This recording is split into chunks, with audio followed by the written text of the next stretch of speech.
Welcome to the Emotional Eating Unwrapped podcast. I'm your host, Alana Kessler, an emotional eating and weight loss coach for women looking to fall in love with eating, create healthy attachments with food, and lose weight sustainably. Hello and welcome to Emotional Eating Unwrapped. I'm your host, Alana Kessler, and today I have such a special episode. I have an amazing guest, Sophie Jaffe.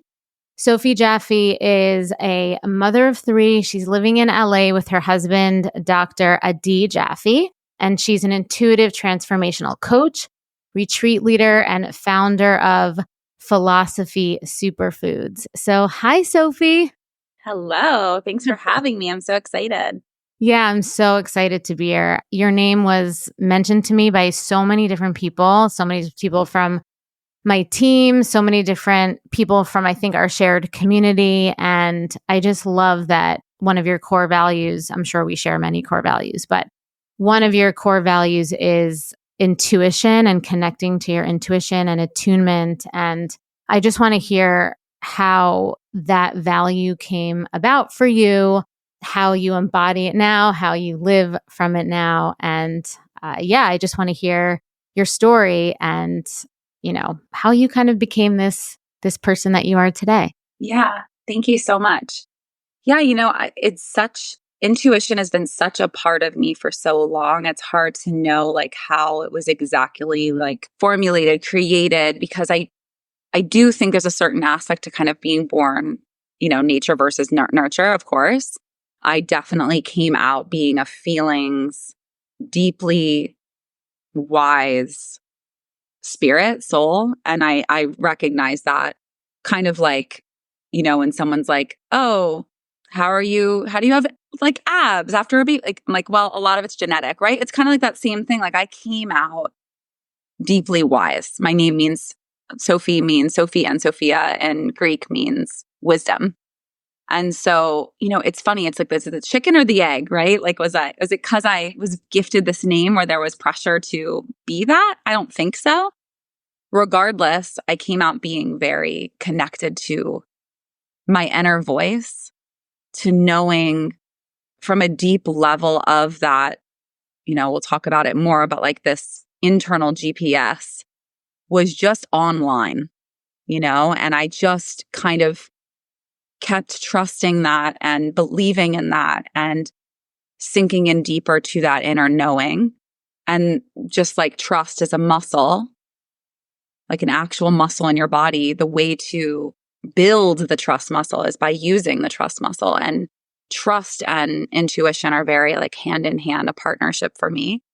The more I trust that everything's happening for me, the more I trust that I know what's best for me, the better my intuition is and sharpens, and the more my trust comes through in situations that are much harder to kind of grapple with. And that's why I'm so passionate about it, is because by trusting my own inner voice and my inner knowing and this true north, at the end of the day, I know what's best for me.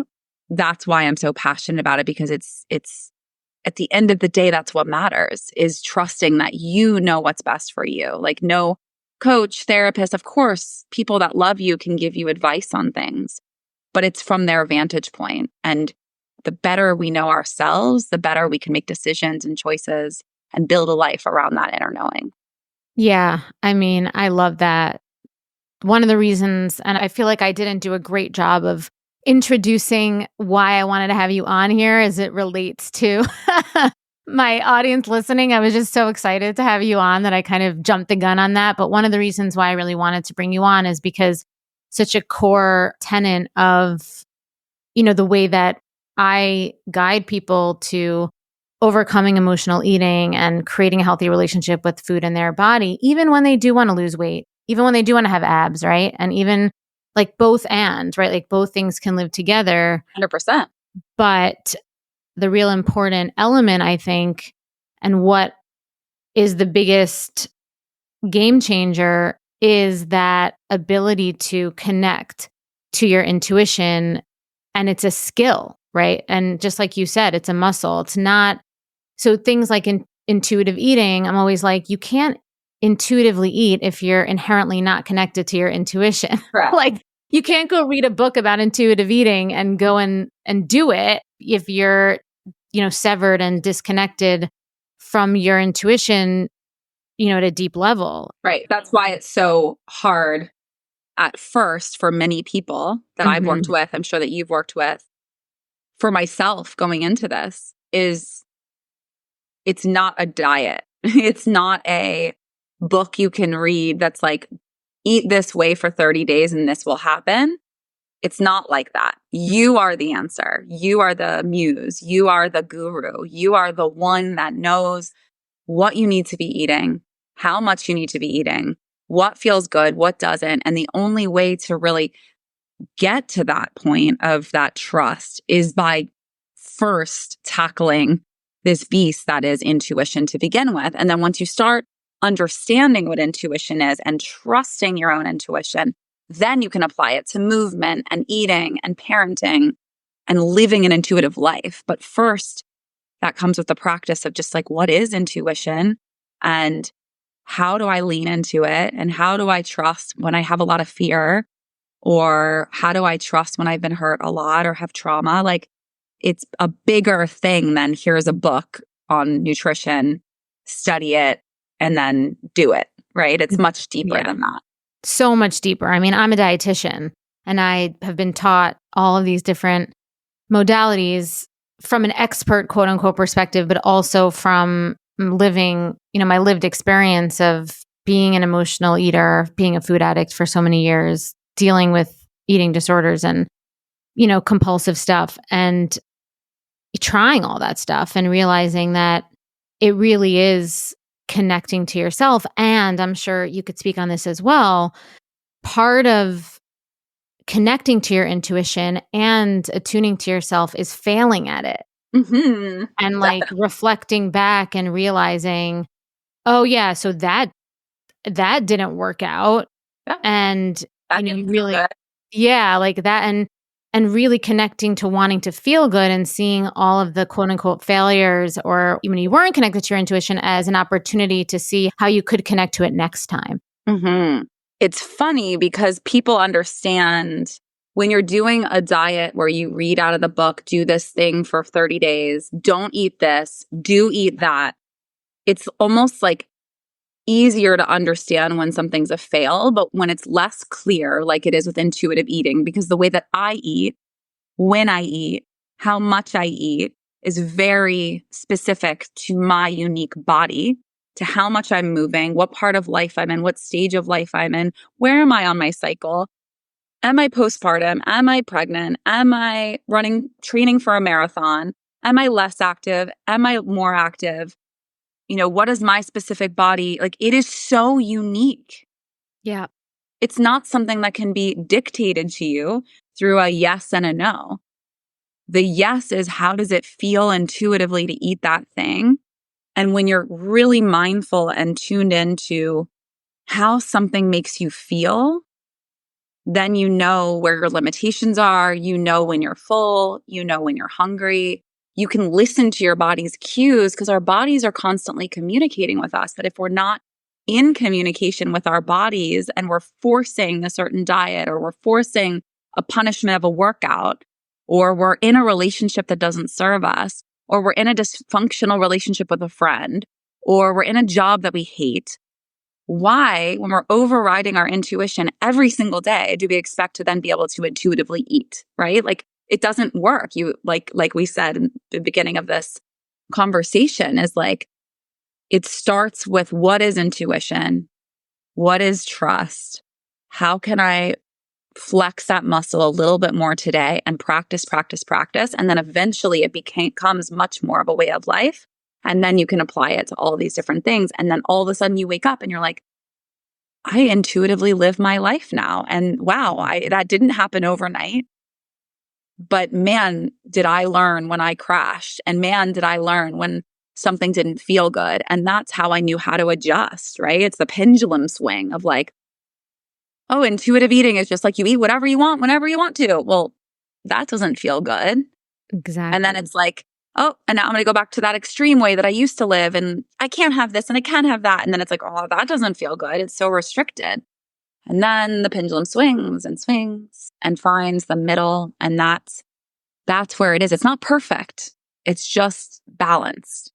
Yeah. I always say like balance isn't a place to get to, it's a place to return to. Love that. I love that.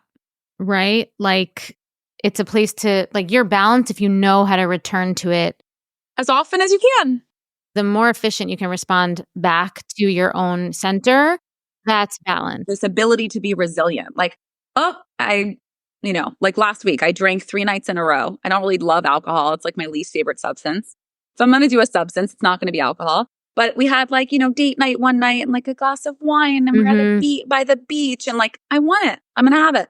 And then the next night we had Shabbat dinner and my parents were over and it was like, it felt good. So I had a glass of wine and I don't even think I finished the glass. And then the next night we went to a friend's birthday and like they're cheersing and had champagne. And like, I'm intuitively connecting to, it's not like, oh my God, I got like peer pressured into drinking.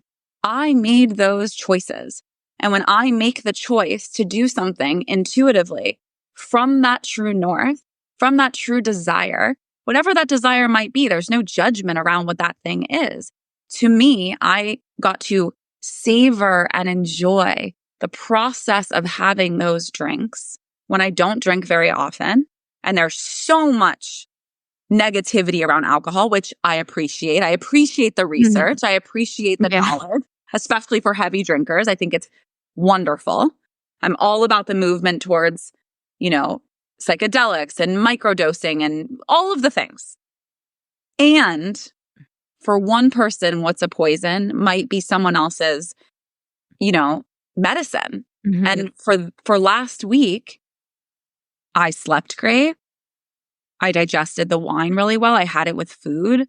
I savored every sip.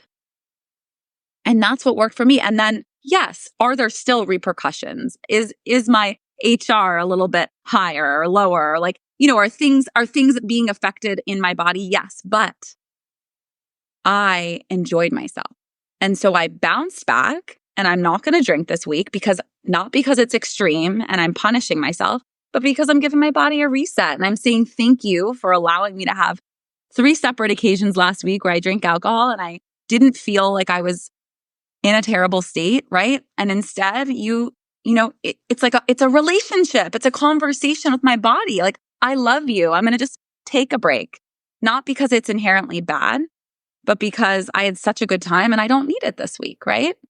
Exactly. It's so true. And I get a lot of comments from clients or people that I work with or, in any of my group coaching programs or one-on-one, where sometimes people say, if I don't eat this snack or this cake, and if I say no to myself, I feel like I'm on a diet. And I'm always like, exactly what you said. And I said, well, the only reason you think you're on a diet is because your mindset isn't connected to a place of empowerment, right? An empowered decision of you having it, right? Like you can have this and you can enjoy it. And then you can also say to yourself, I overdid it. But the power is really in saying to yourself, I don't need to have a construct that I have to follow in order to give me permission to enjoy.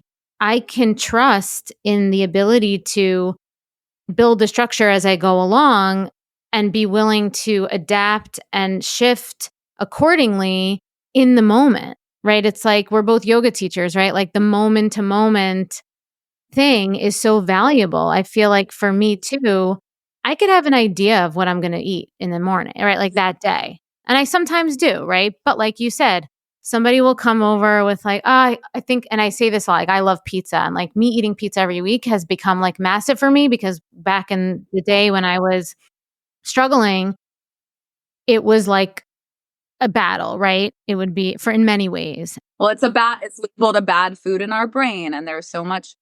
Yeah. Yeah. And it would be like, oh, you ate this, fuck that. Like, you can now just binge for the rest of the week. And now the week sucks and like it's ruined. But for me now, it's really great because I don't feel like a slave to some sort of plan. right? Like I could say, okay, I thought I would have this on Sunday, but you know what? I went to a party to someone's house and we're having pizza Friday night now. So I guess I'm going to have it Friday night. Not ideal. Like I didn't think of it, but like, great. So now tomorrow, I'm going to adjust, and you kind of adjust on the fly. And that ability to trust myself, to be attuned, that is the most food freedom. So when people say food freedom has to do with actual food, I'm like, it doesn't have to do with actual food. It has to do with your ability to feel free in flying by the seat of your pants and making choice. And to feel free to actually enjoy and savor indulgences, whatever that might be for you. Like I'm a double Taurus. I'm all about sensation. Like I'm all about beauty and flowers and like being adorned and sensuality. And it comes through food. Like when I eat fresh fruit, that's like a ripe mango, like I have a visceral response to even thinking about having a mango and like the juices like coming down my face. Like I'm not going to slice it up and eat it with a fork. I'm going to open it up, let the juices flow, like get mango in my teeth and then have to floss later. Like I want to get inside of it. And that is also by using my hands and allowing the juices, allowing me to also digest it in a different way and communicate to my brain, that I'm eating. And not necessarily fullness, but like over time, I often eat with my hands. And it's an intuitive thing I do, but it's actually, there is a brain connection where that changes the cues, as I'm sure you know. And so it's like, it's on every level. It's empowering, just like with anything, but I'll relate it to food, like to make a choice about what you want to do, whether it's sitting and having ice cream with my kids on the kitchen floor, like late at night, like it's my choice. It's my decision. I love the thought of like decision being more powerful than a choice. Decision is like scission, like you cut through the other options and you say, I am choosing to I'm deciding to cut through any other options and take my power back and say, this is what I want to do. And here is why for ourselves, even if we're avoiding, even like I will be aware and connect enough to myself to know that I'm distracting myself. I'm numbing myself. Oh, okay. I see what I'm doing here. I'm using this ice cream to numb my feelings because it feels like too much. I'm going to keep doing it because it feels good and I want to numb myself right now. But that simple choice, that simple decision to say, I am in my power right now. No one's going to tell me what to do right now. I tell myself what is right for me, and this is what feels good. And I swear the times that I do that and I make the decision based on my intuitive self and taking my power back, my stomach doesn't hurt. I don't get as bloated, if at all. I feel fine when I wake up. It's a stark difference from blindly eating or consuming or feeling guilty and saying bad thoughts to myself as I'm eating that piece of pizza or whatever the thing is. It's completely different because I'm embodied. Mm-hmm. I'm actually embodied and I'm experiencing the food and the sensation and I'm experiencing the choice and the decision. I'm cutting off other options and I'm saying, this is what's right for me in this moment. I'm going to live in the moment. I'm going to indulge. I want to have this thing. And then I have my power back. Completely. I do that too. I mean, and that's such a huge thing as a training for people to learn how to do. I always say it's like recovering from emotional eating isn't never emotional eating. It's never not doing it. I probably emotionally eat weekly. It's more that I just decide that I'm going to do it and give myself that internal permission, like you said, that intuition. I also take responsibility for the fact that I made that decision. So then the next day, if I want to do it again, I kind of have to say to myself, okay, yesterday I did it. It didn't feel great. And so now it's like an accountability, radical responsibility thing because I want to feel good and I want to look a certain way. Yeah. And so if I continue to allow myself to just indulge all the time because I want to, that teeters the line now of like irresponsibility and not really being, I'm not saying that it's black and white, but it would really benefit people to see it that way right? Where it's not like a behavior is necessarily bad. It's really your motivation for the behavior and how you're going about. What's your true desire? What's the true desire behind it? Right. Like You don't, making if the you're going through the decision. motions and you're on autopilot, you're going to get a stomachache. You're going to feel guilty. You're going to have self-hatred. You're going to speak terribly to yourself because you were in autopilot. Mm-hmm. Yeah. I mean, you're disempowering yourself, basically. You're taking away your agency as far as you being the one that's in charge of how you can relate to food and eating. Like, it's the same thing with like working out too, right? Like, it's the same thing with almost everything, but it doesn't have to be that strict. That's what I want to kind of focus on too with you, is just like the flip side of that. Like, I'm in a world where I'm indulging all the time now. Like, I indulge all the time. But indulging can be different things. It could be like it could be a gluten-free donut. It's not like it's crazy, but to my past self, it kind of is, which is funny because when I was binge eating, I was eating way worse, way more calories, way more self-hatred, way more abuse to myself. This way of just giving myself grace and saying like, yeah, I want to have this thing, but it's a conscious, empowered, embodied choice, means I have no reason to binge later, means I have no reason to punish myself later. And you also have no reason to think that this was bad and feel like you need to do it now for 3 days and go into a shame spiral. That was my choice. Exactly. And like when you could say, I made that choice to have that. And also not only I made that choice, but like I had it. So like, and I enjoyed it. And that's good. Like that could be enough for now. And that's positive reinforcement for your intuition. Exactly. Like, I made this choice. It felt good in my body. I enjoyed it. I actually loved the taste, and I slowed down and I let the, whatever drip down my mouth. Like, that is part of the visceral experience of being alive. And when the pendulum swings the opposite way. So like I was saying, I'm on like this other side where I indulge quite a bit. I'm also eat very, very clean and beautiful foods, but I have an appetite. I eat more than what most women allow themselves to or need. I don't know which it is, but I allow myself to fully fill myself up because I don't like the feeling of being hungry.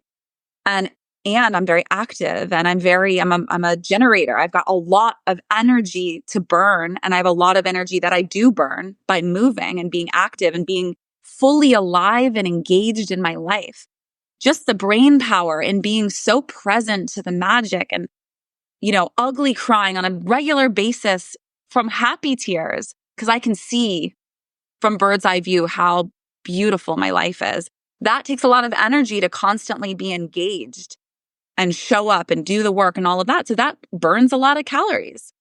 And I'm aware of that, But on the opposite end of the pendulum, I see with some of my friends that are younger, this need to control and to say, well, I didn't feel good when I had that thing. So therefore, I'm just not going to allow myself to have that thing anymore. And I'm going to have these heavy restrictions. And that's unfortunately not intuitive eating. That's still restriction.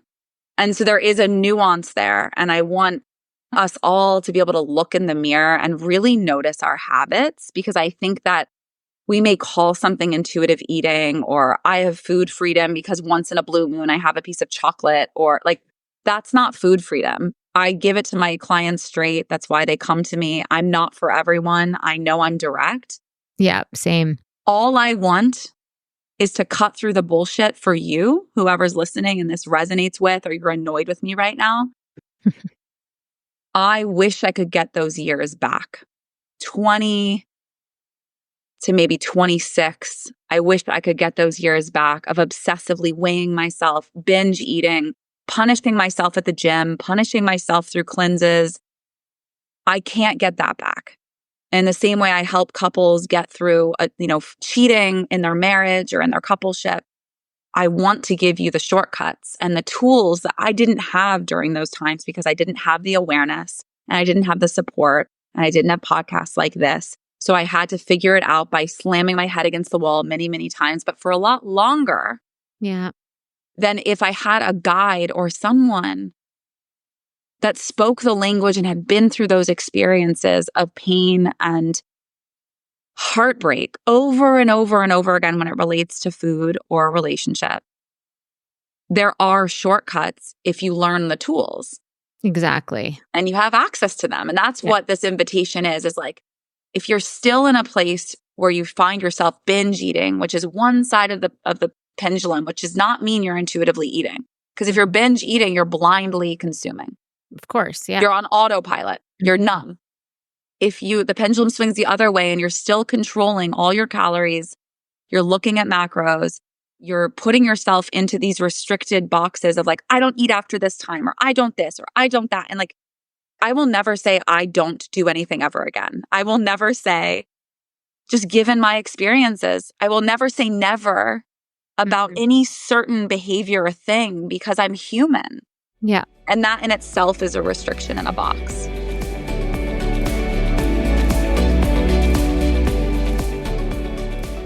I remember what it was like to be stuck in the cycle of emotional eating. I tried every diet out there, counting, tracking, restricting, but nothing ever lasted or worked. Food controlled my life and my thoughts, and I constantly felt guilty after eating. But once I learned how to heal the emotional triggers behind my eating and trust my body, everything changed. I stopped obsessing over food, the weight came off naturally, and I found real freedom in how I ate and lived. I created the Eat Freely, Live Fully year-long mentorship to help other women experience the same transformation. So you can stop battling with food, you can lose weight without deprivation, and you can feel confident in your body again. In this mentorship, you'll get personalized coaching, weekly check-ins, bi-weekly meditations, and a community of women who truly get you. Plus, you'll have access to my signature programs, The Emotional Eating Solution and Decoding Permanent Weight Loss. And to help you get started, your first month is just $33, so no pressure. It's just a chance to see what's possible for you. Click the link in the show notes to start your journey today, because you don't have to do this alone anymore. I'll be there with you every step of the way.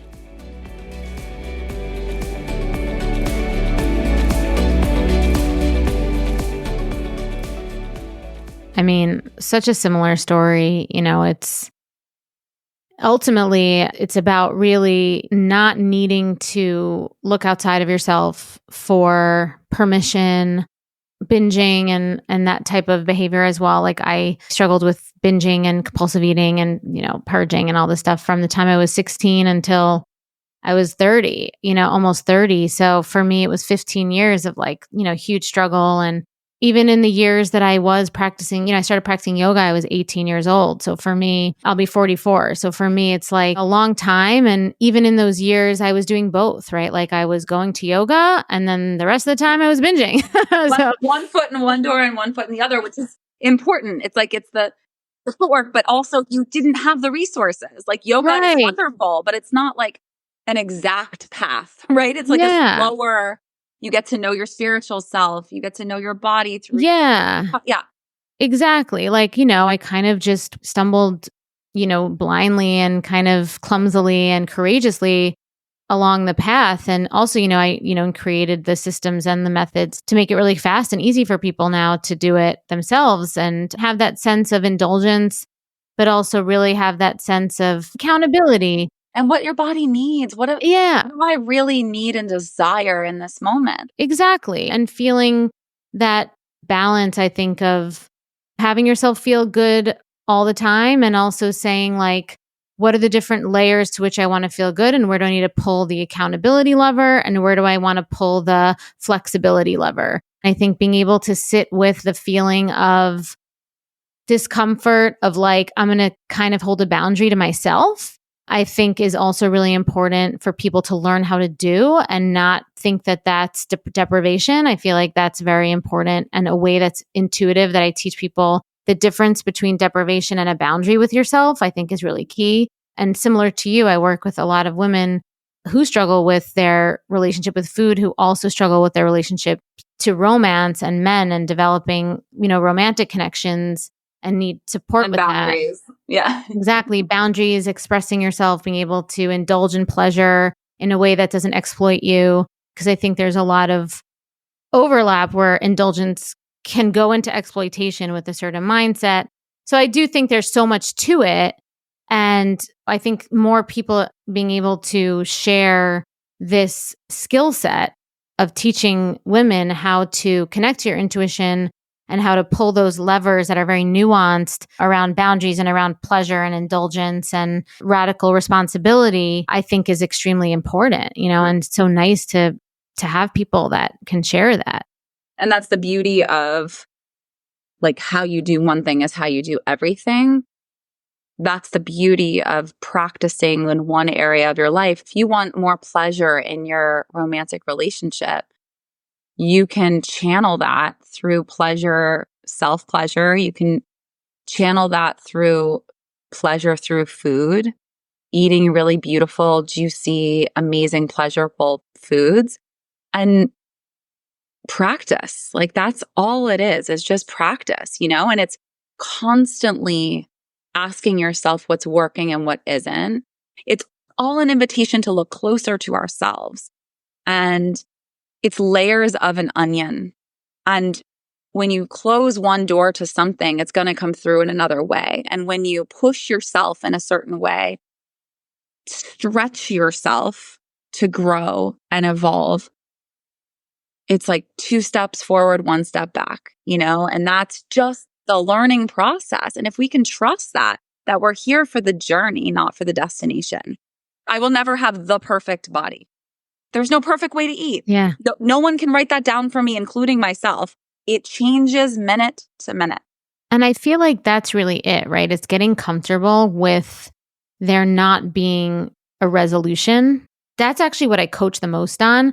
I'm like, I feel like you're looking for me to give it, you're looking for the resolution again. And so what I'm going to help you with is like, there is Have none. I made it? Did I make it? It's like, there's no it. Right. And there's no right answer, like there are skill sets. And like, this is clearly what you teach, what I teach, in our own ways.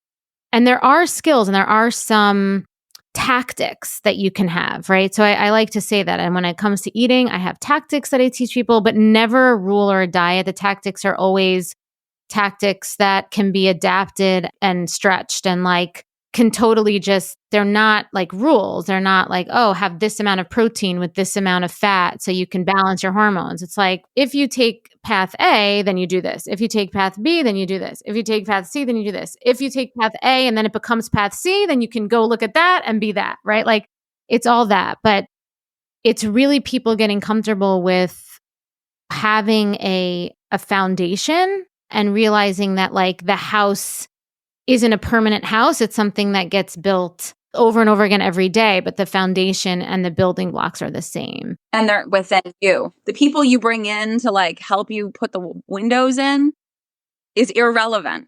You can outsource for that shit, but you cannot outsource for the foundation. And that's that inner knowing, that's intuition, that's taking your fucking power back in everything in your life. And again, how you do one thing is how you do everything. Using your voice. Where are you not using your voice in life? Are you saying bad thoughts to yourself all day? Because if you're talking to yourself negatively or complaining, that translates into everything else. If you're being hard and restrictive with yourself, the world is going to perceive you that way, of course, because it's only a reflection of who you are on the inside. Exactly. I just recorded a podcast about this yesterday. Magic. I have clients who are like, but why do they perceive me as strong and hard? I'm working so hard on my feminine. I'm like, remind me how many negative thoughts you have all day about yourself and how hard you are on yourself. The interesting thing about that is because I also work with women on their feminine and their energetics. The second someone tells me they work hard on their feminine, I'm like, babe, you're in your masculine. But I want it. I want to be in my feminine. It's like, okay, trust that it's coming. Yeah. Like if you're working hard at it and you're thinking and like you're in your brain, then you're in your masculine. Yeah. Like that, regardless of whether or not you're trying to be in your feminine.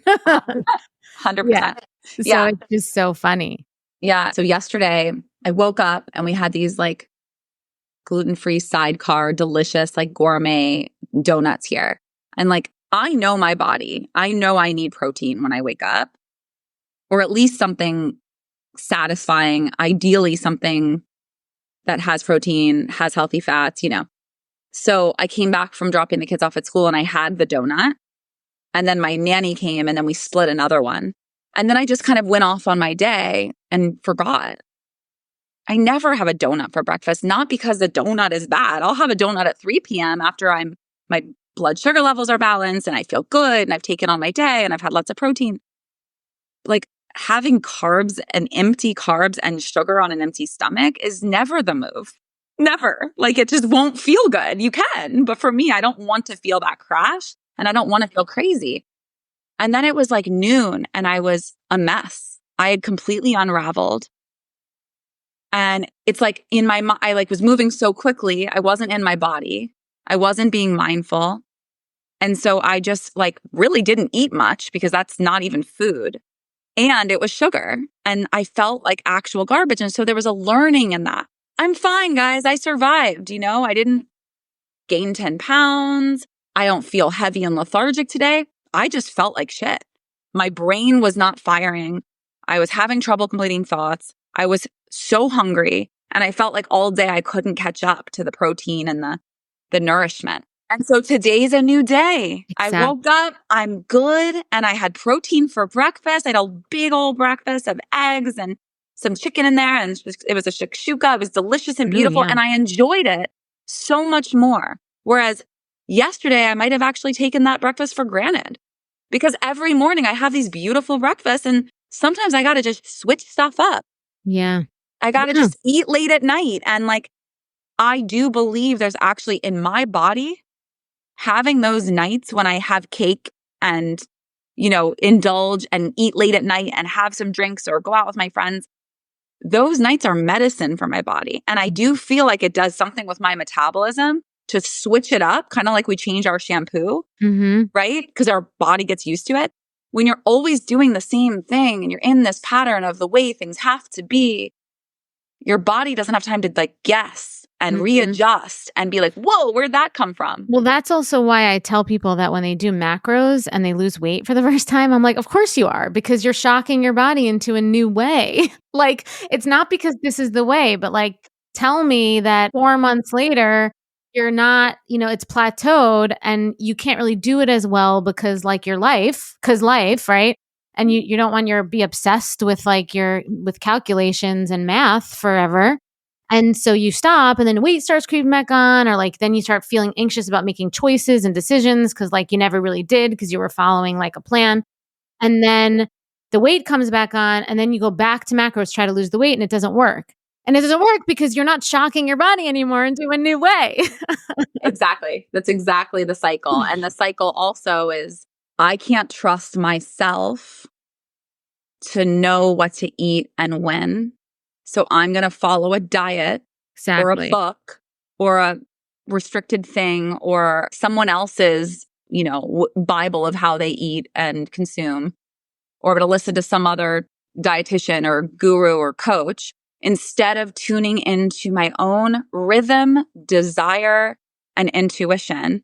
And then it backfires because you're outsourcing for your own inner knowing. Exactly. And then I think the hard part, and I'm sure that you see this with your clients too, you know, is really sitting with that space of connecting to the intuition. Because I feel like we can say just connect to your intuition, but you and I both know that like that's a process of feedback and iteration and feeling bad and like, you know, uncomfortable feelings, living on the edge of wanting to have the answer, but being willing to sit in the mess of discomfort. And that connecting to your intuition is something that you build and grow. And while you're building and growing it, like anything that has growing pains, there's growing pains. Absolutely. And it can be painful. Exactly. And I think a lot of people don't want to sit in that pain. But it's the trust, again, of 2 steps forward, 1 step back. It's the onion. Exactly. Yes, it will keep coming. There will be many layers to the onion. And you will have 2 steps forward, 1 step back. But you can trust for every 2 steps forward, you've got 1 step back. So that means you're still proceeding. You are still growing. You are still evolving. But it's necessary to take the steps back. Exactly. It's part of the puzzle. If we are protecting ourselves constantly because we're afraid of what will happen if we mess up, We're fearful of what people will think. We're fearful that we're going to beat ourselves We're up. failing. We're failing. There is no failing.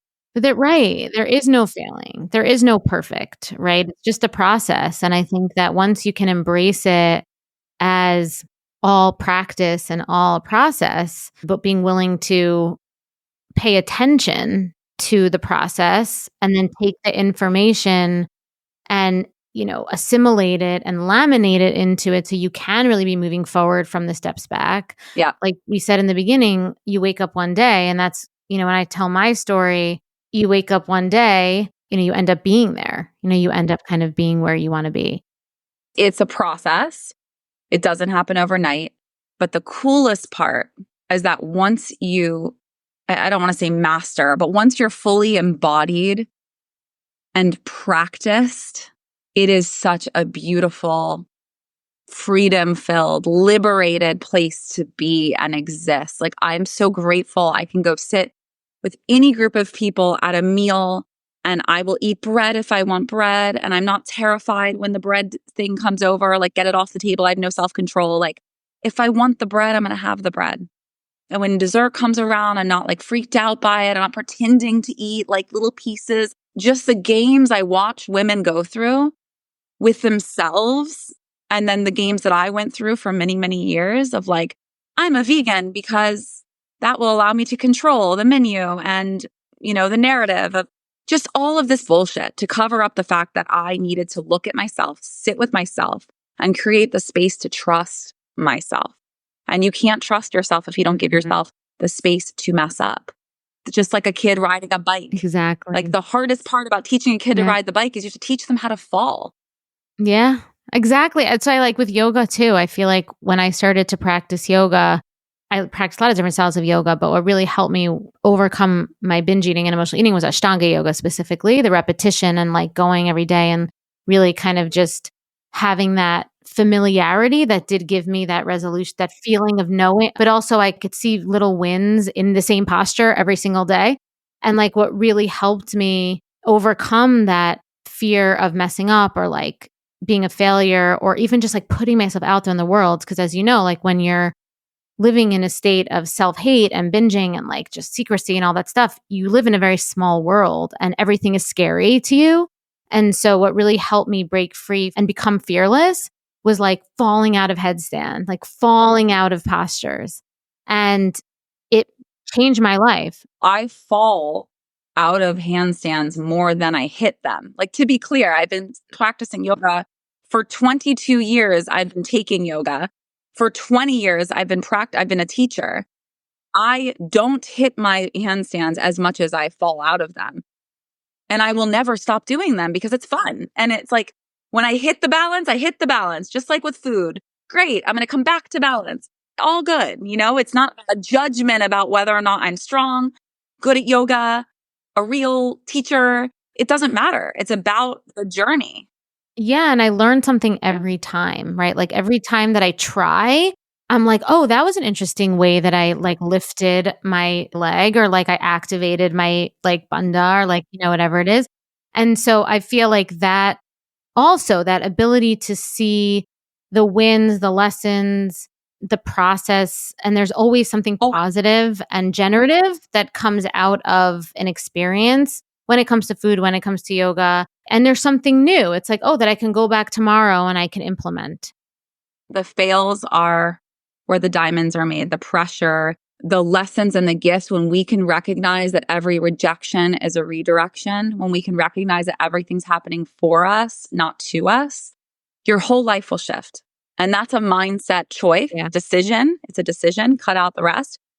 I choose to see the world as having my back. I choose to see the universe as supportive and giving me the lessons that I need to grow. Then you give it up. That's it. But there is nothing else. There is no failure. There is no like massive success. There is no competition because you're in your own lane. It's also, I think the one thing that I also try to impart is it's like easier. Like it doesn't have to be a struggle. It's like we think that it's actually like so easy and like light that people don't trust that it's that light. And so they make it so much more. And I'm always like, really, it's like, it's boring. Like, let it be boring and light. Look at the difference between holding your fist. If like whoever's listening, hold up your fist, hold it up and make a tight, tight fist. Say there's something inside of there. You're holding on to it, right? But damn, does that take a lot of energy. Now make your hand flat, release your fingers straight and hold your hand flat. You're still holding that thing, but there's no force. And that's like what we're all doing when we're trying to control. You cannot control these things and it not have a repercussion on the other side. You just can't. It's so much easier to hold your hand flat and trust that you're not going to drop that thing and that you've got it, then muscle your way through it and hold that tight fist as if there's some perfect way to live and be. There isn't. So just trust. If we all could just accept the fact that we can't control anything and that anything could happen in any moment, then you give it up and you just trust that whatever's meant to happen for you will happen. Totally. I completely agree. And I also feel like having certain tactics, like we have the tools, like I think have your toolkit and then know that you can activate those at your will and then give up the rest, let go of the rest and build the toolkit. Yeah, we're not blindly walking through life. We're walking through life with tools. We're walking through life with a tool belt and a whole tool suitcase. And it's up to us to intuitively know what's right for us to get us. Exactly. And to activate it. Right? Like it's like someone who stands on a treadmill at the gym and like basically is like, I went to the gym. Yeah. Or goes to the gym but doesn't do anything. Like, yeah, you have to actually pick a tool, try it out. If it doesn't work, try another one and keep trying. Yes. And that's the action. The action is picking the tool. It's not trying to control the outcome as a whole, And so, yeah. But all right. I feel like I took up so much of your time. I want you to share where people can find you. So my Instagram is sophie.jaffe. I share a lot about transformation, waking up, getting out of autopilot. It's really important to me. I share a lot about being a mom. I have 3 kids. So I share on my Instagram our journey with like technology and how hard it's been. And yeah, that's been something I've been really passionate about the last few months because I have a 12 and 14-year-old. So navigating that. And yeah, I share a lot about relationships as well. My husband and I lead retreats and we have a couples group where we support couples through their pain, trauma, transformation so that they can also get out of that kind of numb autopilot. My superfood company is called Philosophie and that's spelled with Sophie at the end. So IE, Philosophie. And then that's thephilosophy.com website for all of our amazing superfood products. We're also on Amazon. So it's free shipping on Amazon Prime, which is a big deal for us. And yeah, and then Philosophy Love on Instagram, and TikTok, which we have like tons of recipes and tips and all the things. And yeah, it's just an honor having this conversation with you. So thanks for having me. Yeah. I'm so glad everyone recommended it. I know. Same. Amazing. This was so great. And thank you to everyone listening. Thank you to Sophie. It was such a pleasure. And to everyone listening, you know where to find us. You know where to find me weekly. Episodes about how to heal from emotional eating, how to connect to yourself, how to live as your truest self. And so until next time, I'm Alana. And thank you again, Sophie. And see you next time for another episode of Emotional Eating Unwrapped.